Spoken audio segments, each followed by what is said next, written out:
come spend the day with me at SoNo 1420 Distillery in Norwalk, Connecticut.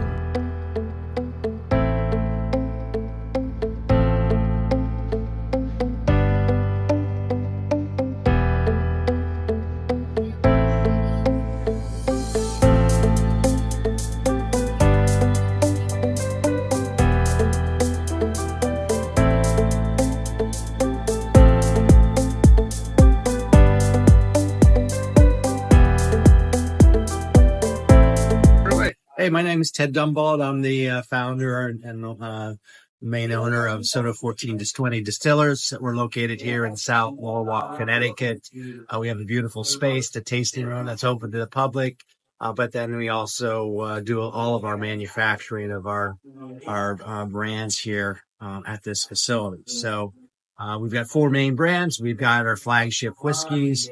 We have a ready-to-drink cocktail lineup. We've got a vodka lineup, which is incorporated with the ready-to-drink cocktails. We have a cinnamon bourbon, which won a double gold medal at the San Francisco World Spirits Competition.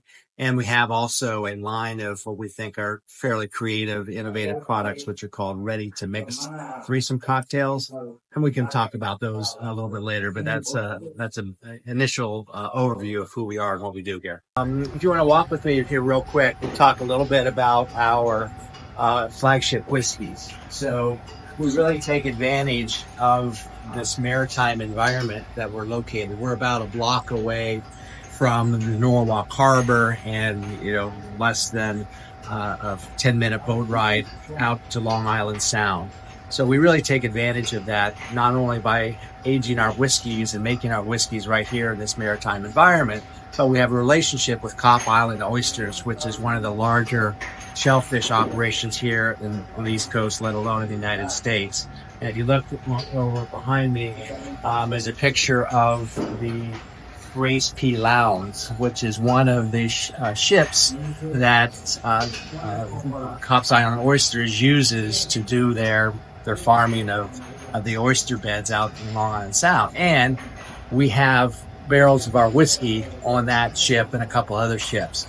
So one of our most popular and favorite products is our bourbon, which is aged for a couple years here at the distillery, but then it spends the last year or two of its life being finished at sea. So it's a wonderful, wonderful whiskey, and Barry and I will be sampling some of that later here today. So that's just part of our whiskey lineup. We have 3 main expressions, different price points. We have a more accessible product. It won a gold medal this last year's San Francisco World Spirits Competition.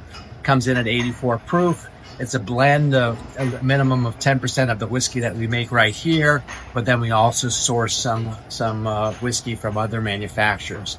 The second product is our single barrel whiskey, 100% whiskey that we've made here. It's got a very unique mash bill. It's 75% corn, 15% rye, and 10% hemp seed.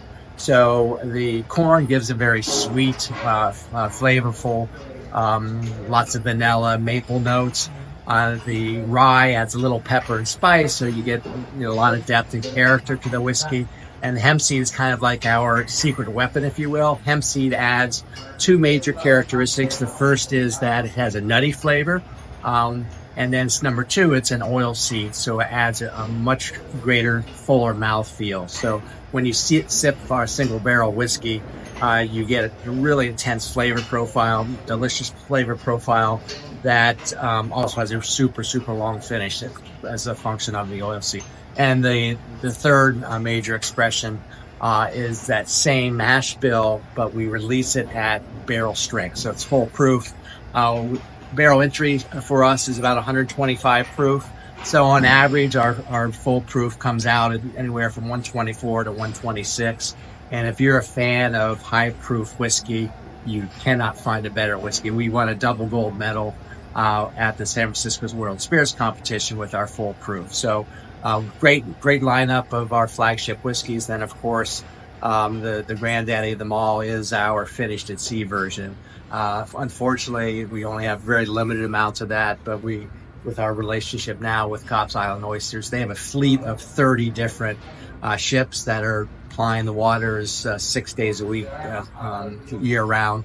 So right now, I think we have 8 barrels of our whiskey out to sea, and we'll be releasing those over the next year or so as they come to fruition.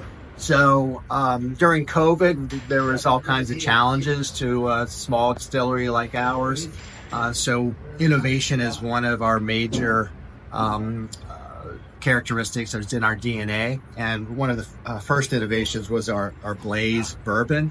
So one of the more popular, if you want to call it a whiskey, is the Fireball whiskey, but it's really, there's been some lawsuits and some of it's not even whiskey. Right. But nonetheless, it's a very popular flavor profile. So we said, okay, using our innovation and our knowledge of how to make great products, we said, what about if we make a cinnamon-based bourbon using real bourbon? So it's not malt-based or anything like that. And so we take real bourbon, we source that bourbon from other distilleries throughout the country. We blend that bourbon together. We infuse it with 2 types of cinnamons, using our experience with developing flavor profiles for whiskey. One of my favorite whiskey has a great nose and then has a flavor profile that matches that nose. Well, not every whiskey does that. So some have a great nose and then not such a good flavor profile. Others doesn't have much of a nose. It has a good flavor profile, but for me, a really great whiskey balances the two. So same way with cinnamon, it turns out. So certain cinnamons have a great nose, but not much flavor. Others have great flavor, not much nose. So when we decided to make our cinnamon bourbon, our first challenge was to get that balance between the flavor and the nose. So we ended up coming up with a blend of 2 different types of cinnamon. We used Saigon cinnamon, which has got the really traditional cinnamon flavor, but then not much of a nose. But then we also brought an acacia bark cinnamon, which from Indonesia. Beautiful nose, what you really think about cinnamon, but not much of a flavor profile.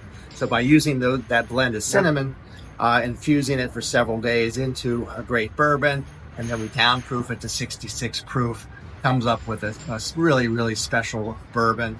And for the bourbon snobs out there, it might be a little bit too flavorful, from a cinnamon perspective. We add a touch of sweetness to make it very accessible. If you're used to drinking, let's say, an old fashioned, if you put this directly on ice, it's kind of like a cinnamon old fashioned right out of the bottle.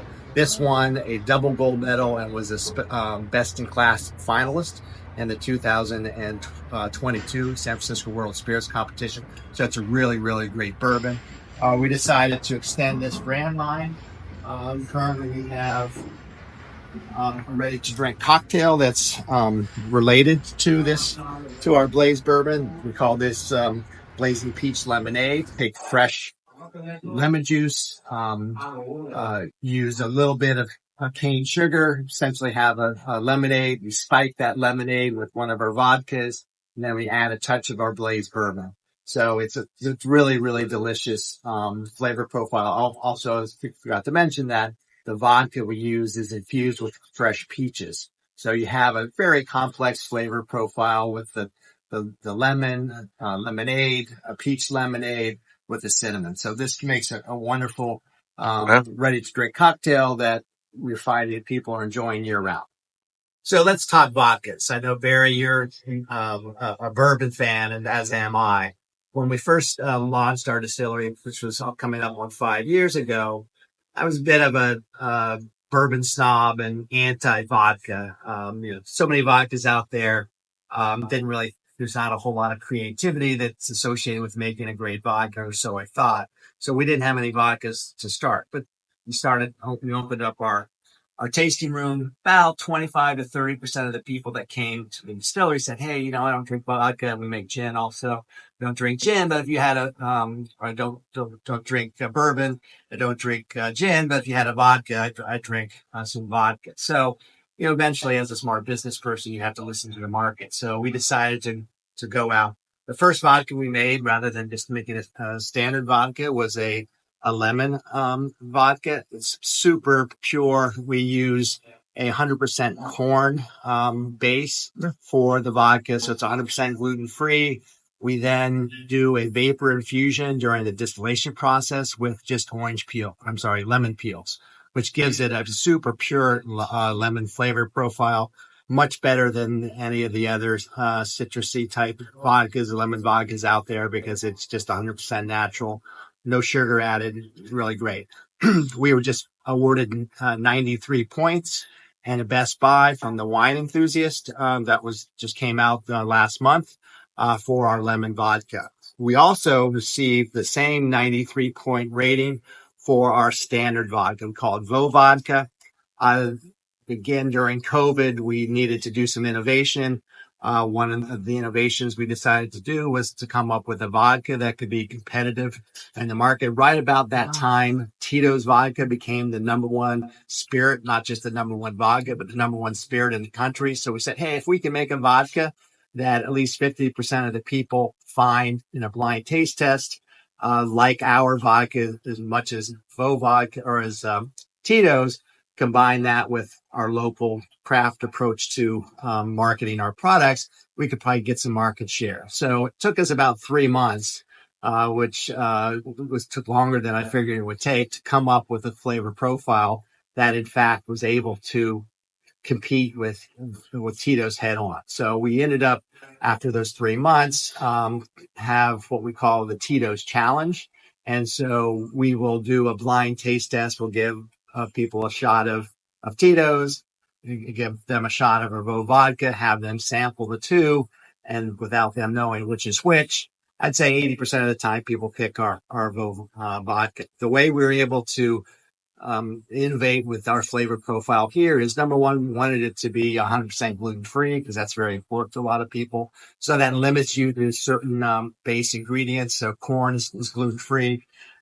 Tito's is 100% gluten-free. So when we used a 100% corn vodka, we distilled it and filtered it, we had a good flavor profile, but I wanted to bring a little more sweetness into it, because the American palate loves sweetness without adding any sugar. There's no sugar added to this either. So we then went to a sugarcane-based distillate. So sugarcane is also gluten-free. Comes off the still at a very sweet flavor profile, but doesn't have a lot of depth and character to it. So we said, okay, what if we do a blend? So at the end of the day, by combining a portion of our sugarcane vodka with our corn-based vodka, we got a great flavor profile. So it's a little slightly sweeter than Tito's, without any sugar in it, but still has some character from the corn. That makes it for a very interesting drink, whether you're putting it in a cocktail, if you're just drinking it straight up in a martini. Again, 93 points and a Best Buy from Wine Enthusiast, because this is priced very competitively. It's $1 cheaper than Tito's, and it's better than Tito's. Oh, by the way, Tito's only got 92 points from Wine Enthusiast, so we're very proud of both of these vodkas. If you're a lemon vodka drinker, you can't do better than this. If you're just like regular vodka, again, you can't do better with either of these. So I'm behind the bar. I'm not a bartender. However, I can pretend to be a great bartender by using what we call our threesome ready-to-mix cocktails. We have 3 versions, soon to be 4 versions. And what I'm holding here is the espresso martini version. We have a margarita version, we have a Cosmo version, and the new one coming out shortly is a Negroni. So we think it's a pretty ingenious solution.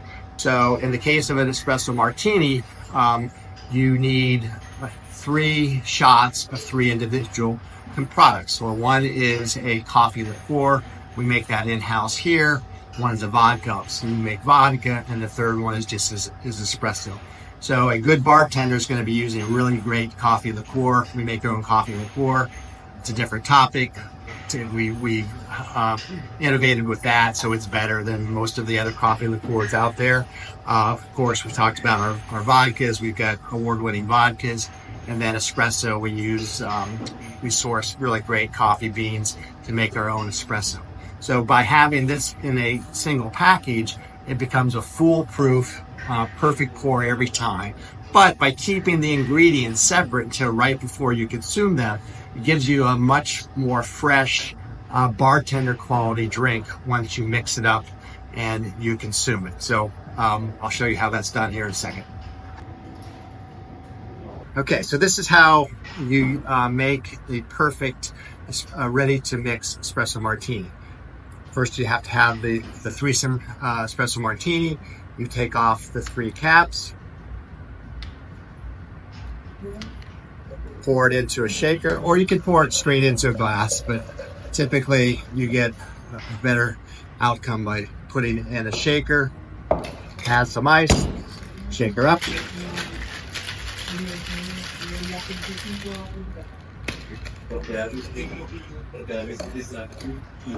Pour it into a fine martini glass. As you can see, it gives you the perfect pour. Beautiful foam top.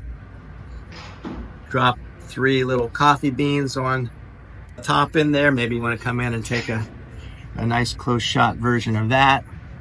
So you get a beautiful cocktail that when you drink it, it's as good, if not better, than any espresso martini that you can get at your favorite bar, made by your favorite bartender. But you yourself can become that special bartender by buying these and making them at home, either for yourself or for your friends. For those of you that are interested in how whiskey is made, we'll give you a quick little tour of how we do that here at SoNo 1420 Distillers. So the first step in the process is called mashing. And what you see over here is a 2,000 liter mash tun. It's basically just a large steam kettle. The way it's used, you fill it halfway with water, heat that water up with the steam, add your grains to fill that tank the rest of the way up. And then for about 3 hours, you cook those grains.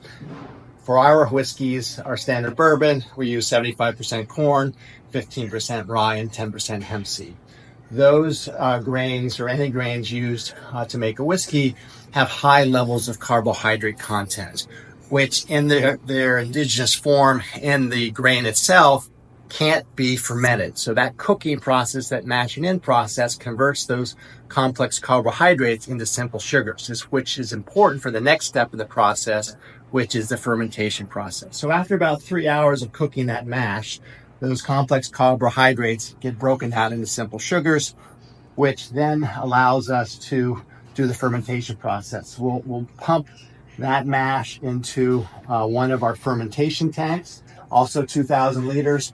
We then add yeast to those fermentation tanks.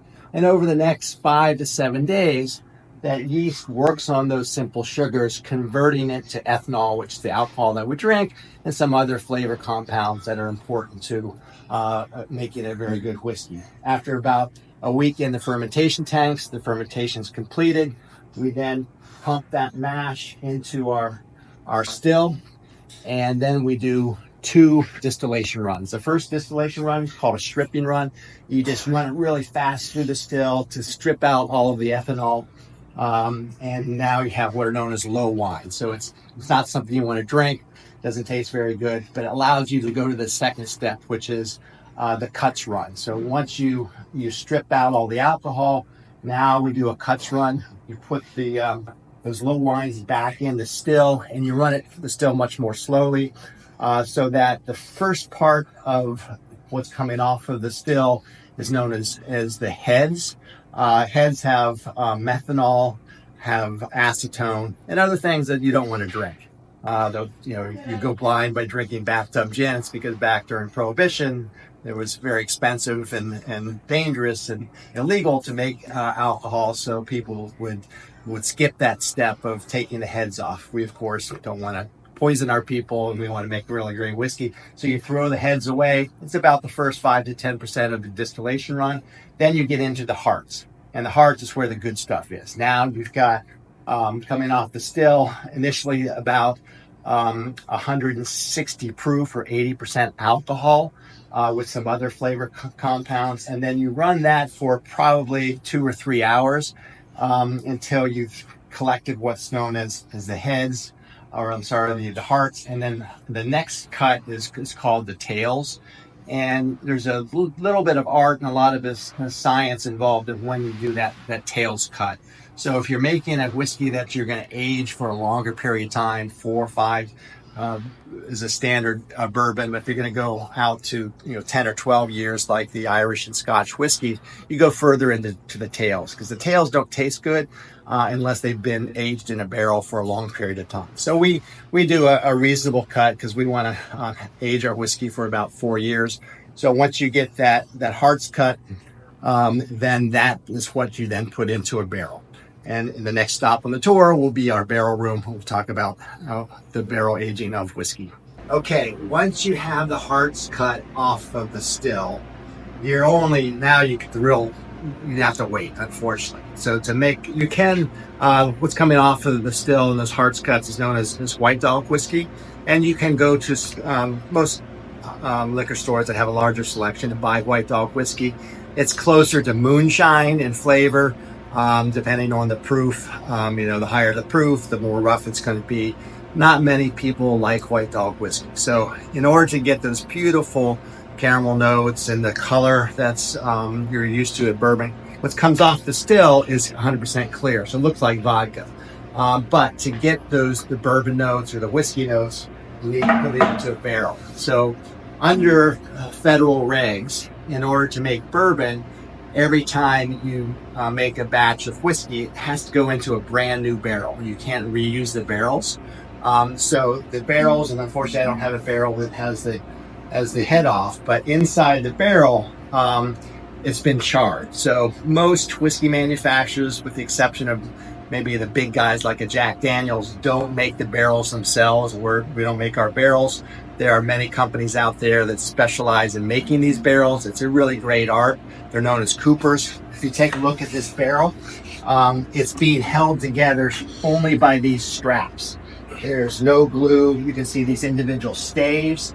They've been finely machined so that they fit together to give you a watertight seal.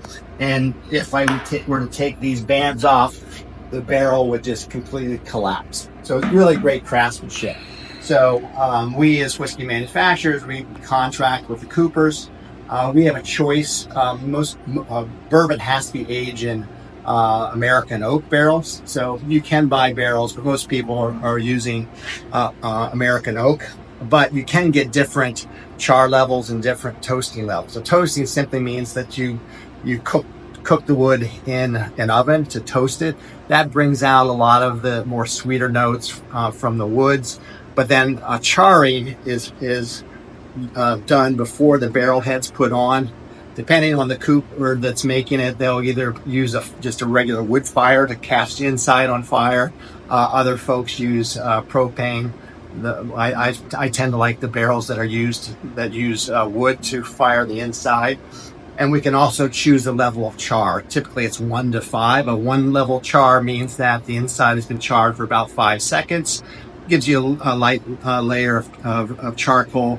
Whereas if you go all the way up to a 5 level char, now you've got about a 1 minute burning. So you get like that alligator type skin char on the inside of the barrel. So then when you put that White Dog whiskey into the barrel, pretty quickly, within a couple weeks, the colors now change from that clear color to that initial, very light caramel color. But then by year 2 or so, you got that really deep color. So that's one thing that the charred barrels does. The other thing is, through that charring process, it brings out some of the cogeners and the sugars that are in the woods. So that as the whiskey interacts with that charred wood, it starts to aging it. And then the aging occurs as a function of where the barrel is stored and the environment that it's stored. In your typical whiskey warehouse, there's so many barrels that the owners or the whiskey manufacturer don't move the barrels around. So to get that interaction of the whiskey with the wood is a function of changes in temperatures and atmospheric pressures. So unlike wine, where you want to store your barrels in a very consistent, homogeneous environment with cool levels and higher humidity, you want the opposite for whiskey. You want to have it stored in an environment where you have extreme high temperatures in the summertime and lots of humidity, and in the wintertime you want to have it cold, because as those atmospheric conditions change, it causes the wood to swell and shrink, which allows the whiskey to go in and out of the pores, causing it to age. So typically in a 53-gallon barrel like this, you really need, at least the way I like my whiskey, I need to keep it in the barrel for about 4 years. You can keep it there longer, much less than 4 years. I don't get the flavor profile I like. I've talked before about our finished at sea version. So in our finished at sea, we'll keep it here at least 2 to 3 years in the stable environment. And then we'll put it on one of those oyster boats. And the advantage of having a barrel on a boat is that because of the rocking and rolling motion, you get a much more dramatic interaction of the liquid with the inside of the barrel. Plus, it's a different environment. You know, that sea spray and salt air gives a different terroir, if you will. So after 1 or 2 years here, and let's say a year or two on the boat, the whiskey that you're gonna taste coming out of our finished at sea version is gonna have a flavor age that is much longer than its natural age. And unfortunately, I can't demonstrate that on a video. The only way you're going to be able to tell that is you come into the distillery. If you come in and ask for it, we'll make sure we sample you on that. So that's how you age whiskey in a barrel. Hey, so I'm here with Ted Dumbauld. He is the founder of SoNo 1420 Distillery, and I'm going to talk a little bit about you, Ted, and a little bit about your brand. So first of all, who is Ted Dumbauld? Thanks, Barry. So I don't come from a traditional beverage alcohol background. In fact, this is probably my 5th or 6th career or vocation. I've been on this planet quite a while, so I've had the opportunity to do that. But go back to my very early days. I went to the United States Naval Academy. I played football there. I had an engineering undergraduate degree. I went straight from there to business school up at MIT, got my MBA. Went back into the Navy, was a nuclear submarine officer for 5 years, and after I completed my did 5 strategic nuclear deterrent patrols on a SSBN Boomer submarine, I went to Wall Street. So I worked in Wall Street for 20 plus years. First working for some of the big banks like Bear Stearns and Deutsche Banks, but then set up my own money management business, set up a hedge fund. We publicly traded stocks and bonds that evolved into making private equity type investments or venture capital investments in smaller companies that evolved into taking bigger stakes in companies and running them. So about 9 years ago now, one of the companies that I bought and became the CEO was a medical cannabis company called Curaleaf, located right here in Connecticut. Company was on its last legs, about to go out of business. I looked at the company and said, yeah, it's kind of messed up, but I think I know how to fix it. Knew nothing at all about the cannabis industry. It's not something I was ever involved in based on my background in the military and whatnot. Looked at the industry, and this was 9 years ago. I said, wow, it's a pretty interesting industry. So I jumped in with both feet, became the CEO of that company. And since I knew nothing about cannabis, I said, I better learn about this industry. So I started going to a bunch of conferences. And I was at these conferences, which had anywhere from 100 to the last one I went to had 40,000 people.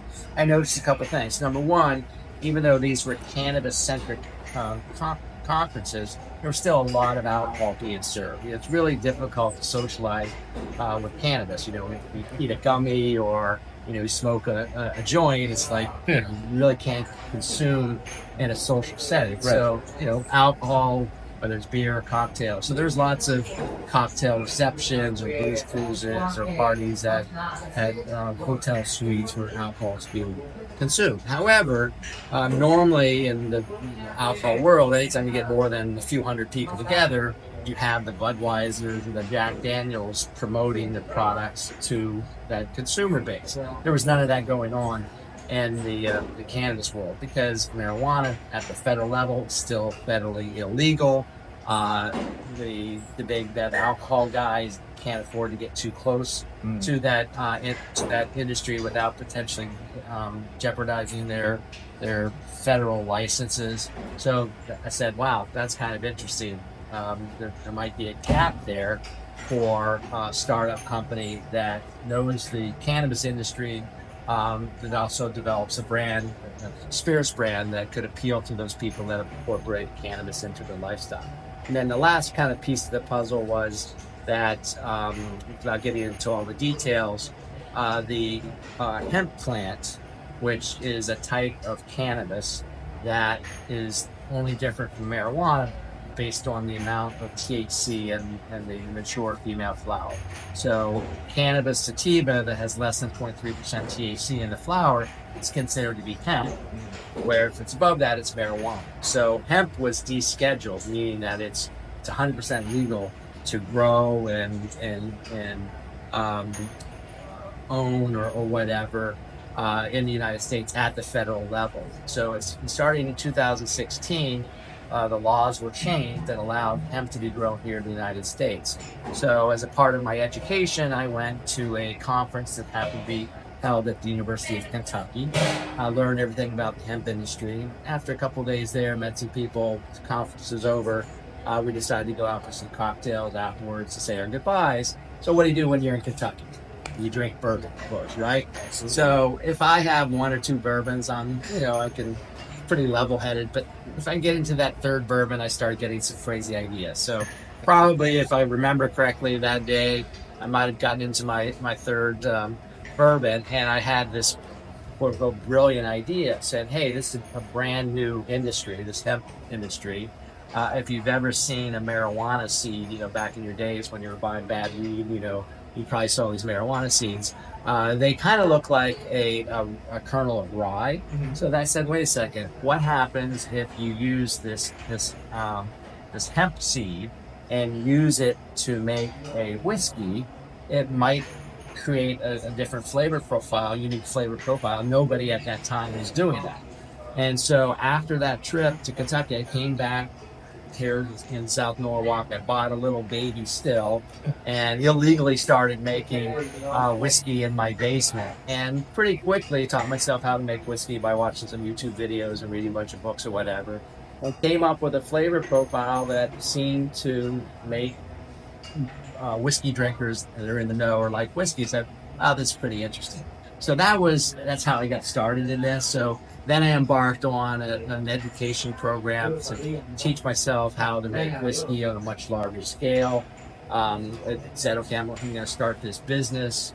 Identified this location here where we make our whiskeys. Took a couple years to renovate it and get all of the federal and state license in place that allowed us to open our doors. So we're coming up on our 5th year anniversary in April. And so all of the things that we've talked about here today and everything you've seen is contained right here at our distillery in South Norwalk, Connecticut. And in some of our other discussions, I shamelessly self-promoted some of our products. So we've made award-winning whiskeys. Our flagship whiskeys, our full-proof whiskey comes in about 126 proof, won a double gold medal at the San Francisco World Spirits Competition. We have a special reserve that's a more accessible price point. It won a gold medal at the San Francisco World Spirits Competition. Single barrel bourbons won a gold medal at the San Francisco World Spirits Competition. We've done some innovation. We have a cinnamon bourbon. It's won a double gold medal at the San Francisco World Spirits Competition. It's also best in class finalist against another whiskey. So we claim it's the best cinnamon whiskey in the country. We've innovated with some vodkas. So we've just received 93 points from wine enthusiasts for our regular vodka and our lemon vodka, which are really great and very accessibly priced. And then we also have our ready-to-mix threesome cocktails, which allows pretty much anybody to become an expert bartender at home without having any training. So anyways, we're on a very fun journey here. Our distillery is open to the public on Friday evenings and Saturday afternoons. So I encourage anybody that's interested to come by and visit us. We have distribution pretty much here on the East Coast, starting up in Rhode Island, here in Connecticut, New York. We skipped a couple states and we're down in Maryland, DC, and Delaware. We also have a web presence, so if you can't find the products in your area, but you can come to our website, SoNo1420.com, and you have the ability to buy products directly off our website. So that's kind of who we are and what we do, and we'd love to see you here at the distillery. I've got a wonderful mixologist that crafts, the best, freshest cocktails using some of the best spirits on the planet. So if you can't get here, go to our website and order some spirits, and we'll get them, and hopefully you'll enjoy them at home. Well, Ted, it's been a pleasure. I appreciate you taking the time out of your busy schedule to give me a tour, to teach me all about your brand. I think for those people out there, I think it's something that you should consider. It's not what you think. I think maybe a lot of people might think, well, hemp means that it's psychoactive, but it's not. But I was actually given a sample, and what got me here, I was given a sample by a friend, and I was really astonished that, first of all, at how good your product is, and also surprised to find out that you're distilling your own a whiskey here. But that 10% hemp seed, it's just not what you think. It sort of I think it sort of complements like sort of the earthiness, like with the barrel taste, but it just kind of gives like this other dimension that makes it rich and oily. And I think it's a great product, and I think you should, if you have it available in your area, SoNo 1420. They've got a variety of different things. I haven't even gotten into all the clear spirits yet, so I guess that'll be another video. But Ted, again, I can't thank you enough for the time. Best of luck, and hopefully we'll be seeing you again down the line. Thank you very much, Barry. And if you're out there watching, please follow Barry. He's creating some really great content. He's a great person to work with, and just an overall great guy. So thanks, Barry. Really appreciate it. My pleasure.